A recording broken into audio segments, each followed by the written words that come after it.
Receiving an audit during the PERM process can be a stressful and confusing speed bump when trying to obtain an employment-based green card. If you know how the auditing process works and what purpose it serves, then preventing and navigating an audit can be much easier.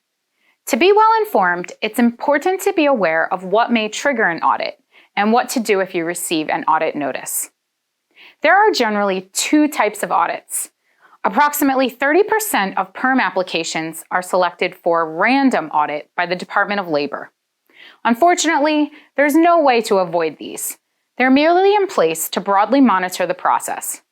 A random audit does not mean that a PERM application is any less likely to be certified, as long as your PERM application and recruitment was conducted properly and with due diligence.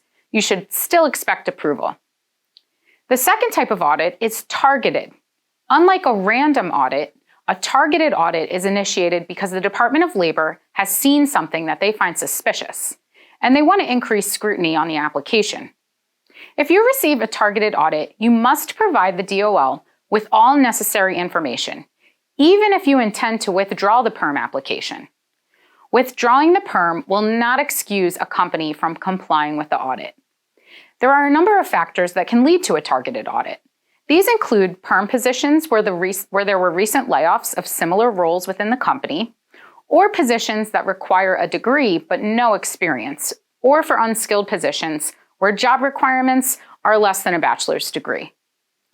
If the requirements for the PERM position were tailored to an exact fit of the applicant's credentials, the case will definitely be scrutinized.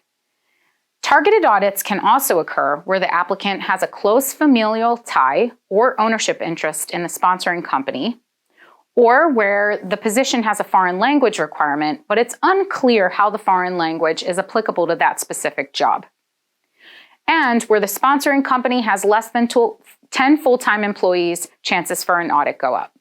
Although this is not an exhaustive or absolute list of what might trigger an audit, these are possible causes.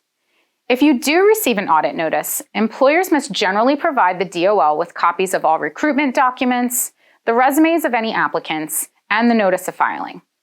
Employers might need to provide documentation to show business necessity for the position's requirements.